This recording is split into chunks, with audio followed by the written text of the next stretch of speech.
Đi du lịch Đà Lạt nhiều rồi nhưng bạn có để ý đến những câu chuyện thú vị mà Đà Lạt sắp kể bên dưới đây không? Để nói về Đà Lạt thì không biết có bao nhiêu câu từ hoa mỹ dành cho nơi đây mới đủ nhỉ? Thành phố xinh đẹp này từ lâu đã quá quen thuộc trên bản đồ du lịch Việt Nam và chiếm cảm tình của không ít du khách phương xa. Giọng đọc được nghiên cứu và phát triển bởi các kỹ sư Trung tâm Không gian mạng Viettel. Bạn đang nghe tiếng nói nhân tạo, phát thanh từ Trung tâm Không gian mạng Viettel. Không chỉ cuốn hút với cảnh sắc thiên nhiên tuyệt đẹp và khí hậu ôn hòa, Đà Lạt còn mang trong mình những câu chuyện thú vị mà nếu chịu khó để ý một chút, bạn sẽ càng thêm yêu nơi đây. Giọng đọc được nghiên cứu và phát triển bởi các kỹ sư Trung tâm Không gian mạng Viettel. Cùng khám phá thôi, Đà Lạt đúng là không nhạt được đâu. Ảnh Gia Lát Lithe. Chính vì những điều tuyệt vời được lưu giữ nơi đây, Đà Lạt luôn là điểm hẹn quốc dân của rất nhiều người. Ảnh Gia Lát 1. Giọng đọc thuộc bản quyền Trung tâm Không gian mạng Viettel. Thời tiết ẩm ương với đủ 4 mùa trong một ngày. Nếu các bạn vẫn thường hay than phiền rằng trời Sài Gòn sớm nắng chiều mưa đỏng đảnh thất thường, thì khí hậu Đà Lạt cũng ẩm ương chẳng kém đâu nha. Đừng lầm tưởng rằng cứ lên Đà Lạt thì có thể tận hưởng bầu không khí se lạnh mọi lúc. Tiếng nói từ Trung tâm Không gian mạng Viettel. Thực ra thời tiết Đà Lạt một ngày sẽ có đủ 4 mùa. Sáng là mùa xuân, trưa là mùa hạ, chiều là mùa thu và tối là mùa đông. Vào buổi sáng sớm, cả thành phố thường chìm trong sương mù giăng kín lối, đến trưa thì có nắng chói chang nhiều khi khiến ta thấy khá oi bức. Giọng đọc được phát hành bởi Trung tâm Không gian mạng Viettel. Tuy nhiên có những buổi chiều, Đà Lạt thường xuất hiện mưa bất chợt khiến du khách chẳng kịp trở tay. Cảm ơn bạn đã sử dụng giọng đọc nhân tạo của Viettel. Nhưng các bạn yên tâm, dù là vào thời điểm nào thì buổi tối ở Đà Lạt, trời lúc nào cũng se lạnh, rất thích hợp để chúng ta đi dạo phố hay quấn mình trong chiếc chăn ấm ngủ ngon lành. Thời tiết mát mẻ dễ chịu cũng là lý do chính khiến người ta cứ mãi yêu Đà Lạt. Ảnh Gia Lát. Hầu hết vào những buổi tối, trời Đà Lạt luôn lạnh teo các bạn à. Ảnh Mai Linh 29, 2.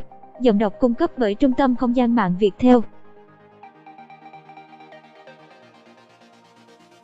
Cảm ơn bạn đã sử dụng dịch vụ của Trung tâm Không gian mạng Viettel. Thành phố không có đèn giao thông đường xá ở Đà Lạt tuyệt nhiên không có bất kỳ trụ đèn giao thông nào nhưng lại có rất nhiều vòng xoay, bùng binh, ngã rẽ các thể loại. Mỗi khi đến ngã tư hay ngã năm, người ta thường phải huy động hết mọi giác quan cũng như lòng lương thiện để tránh và nhường đường cho nhau. Giọng đọc được phát hành bởi Trung tâm Không gian mạng Viettel. Ngoại trừ những dịp lễ Tết đông khách du lịch thì đường phố Đà Lạt khá rộng rãi, vắng vẻ và ít khi nào bị kẹt xe nên tính ra cũng đỡ phải lo về chuyện không có mấy cột đèn này bạn nhỉ. Đường phố Đà Lạt có rất nhiều vòng xoay và ngã rẽ nhưng tuyệt nhiên lại chẳng hề có cột đèn giao thông nào nhé. Ảnh Odoyenko. Nhưng bù lại, đường xá ở đây thường rất rộng rãi và hiếm khi xảy ra tình trạng kẹt xe, chen chúc vào những ngày thường. Bản quyền của Trung tâm Không gian mạng Viettel. Ảnh Kim Phong Thúy, 3. Tìm số nhà ở Đà Lạt cũng như lạc vào mê cung không lối thoát. Câu chuyện tìm số nhà cũng là một niềm đau muôn thuở của bất cứ ai khi đi du lịch Đà Lạt. Cảm ơn bạn đã sử dụng giọng đọc nhân tạo của Viettel. Sẽ thật sai nếu bạn tra được địa chỉ của nơi mình muốn đến rồi tin tưởng hoàn toàn vào Google Maps mà thẳng tót đến chỗ đó, vì số nhà ở đây thường được đánh loạn xạ, không phân biệt chẳng lẽ, kiến trúc nhà lại khá giống nhau nên rất dễ gây hoang mang. Cảm ơn bạn đã sử dụng giọng đọc nhân tạo của Trung tâm Không gian mạng Viettel. Chưa kể nhiều trường hợp, có những con đường còn được gọi tên theo kiểu ký hiệu như Dốc Đá, Nhà Đèn, số 6, số 7, ngã tư. Lúc đấy thì phải thật tỉnh táo vận dụng hết võ mồm mà hỏi đường người dân các bạn nhé. Đi du lịch Đà Lạt, đã bao giờ bạn cứ tìm mãi mà chẳng ra địa chỉ của nơi mình muốn đến không? Ảnh Hàng 4.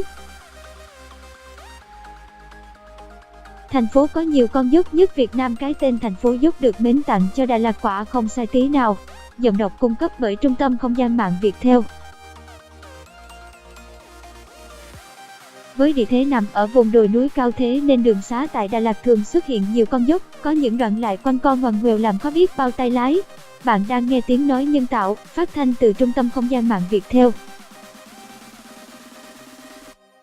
Điều đó khiến nơi đây trở nên thật mềm mại, nên thơ nhưng cũng không kém phần gai góc, độc đáo khi bạn phải thường xuyên leo dốc trên mọi nẻo đường. Cảm ơn bạn đã sử dụng dịch vụ của Trung tâm Không gian mạng Viettel. Đến Đà Lạt, bạn cũng đừng quá ngạc nhiên khi nghe tên gọi của nhiều con dốc kỳ lạ như dốc Nhà Bò, dốc Nhà Làng, dốc Đá, dốc Trời Ơi, dốc Dạ Chiến. Thậm chí có nhiều con dốc trông như dựng đứng thẳng tắp như dốc Nhà Bò nổi tiếng mà chỉ khi đặt chân đến đây, tận mắt chứng kiến cảnh người dân lao vèo vèo từ dưới lên trên, bạn sẽ phải trầm trồ ngạc nhiên. Dốc Nhà Bò, một trong những con dốc nổi tiếng nhất tại Đà Lạt.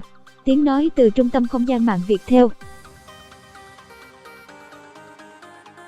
Ảnh Lan Anh, đứng từ trên những con dốc, bạn sẽ có thể thu vào tầm mắt những mái nhà chi chít bên dưới kia. Ảnh Phong Dây 5. Bản quyền thuộc về Tập đoàn Công nghiệp Viễn thông Quân đội Viettel.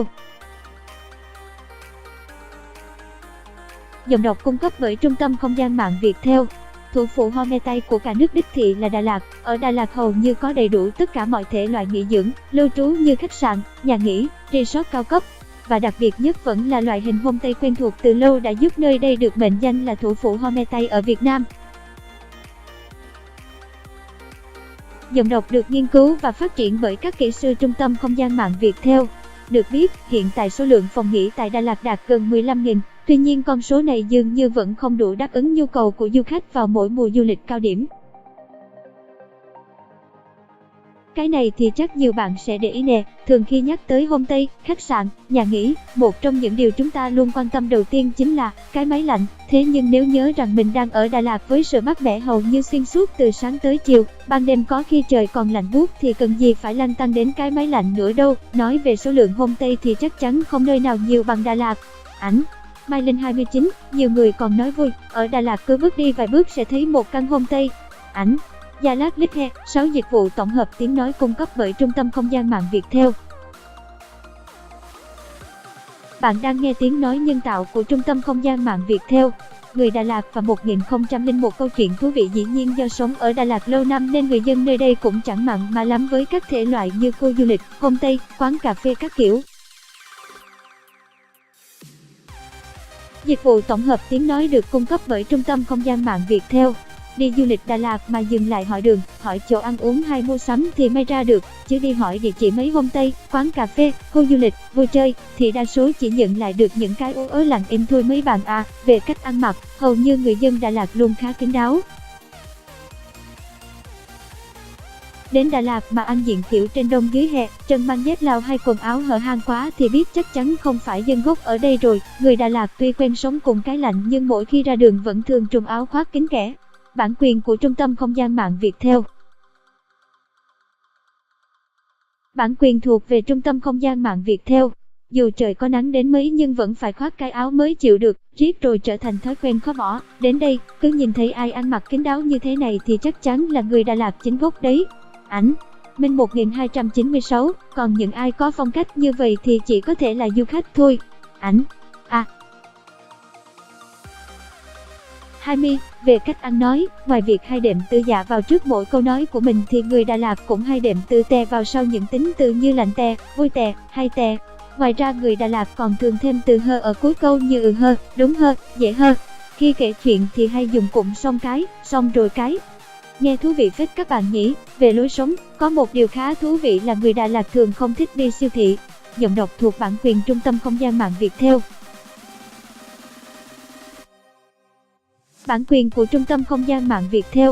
Trước khi siêu thị ngay chỗ quảng trường Lâm Viên được mở thì không có chỗ nào tồn tại được lâu. Thậm chí giờ lên Đà Lạt thử để ý các bạn cũng sẽ thấy ở đây chẳng có bất kỳ cửa hàng tiện lợi nào luôn. Người Đà Lạt thường đi cho biết, cho vui thôi chứ bình thường ít khi vào siêu thị để mua hàng. Có lẽ do vừa bất tiện mà giá còn đắt hơn ở chợ nữa. Giọng nói của người Đà Lạt cũng rất đặc trưng các bạn à.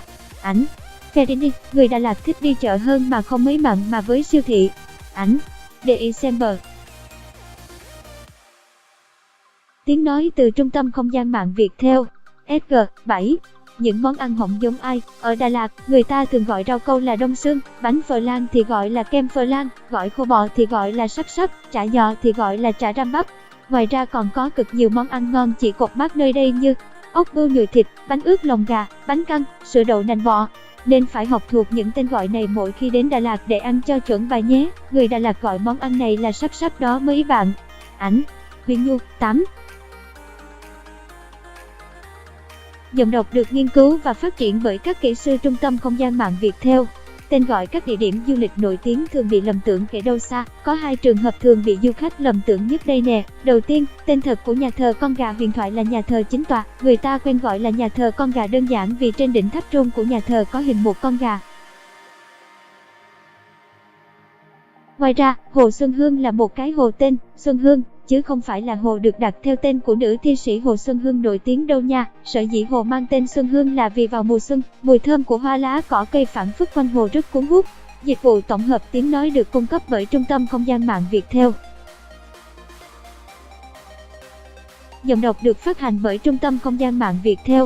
Hồ Xuân Hương chỉ đơn giản là một cái hồ tên Xuân Hương thôi nhé.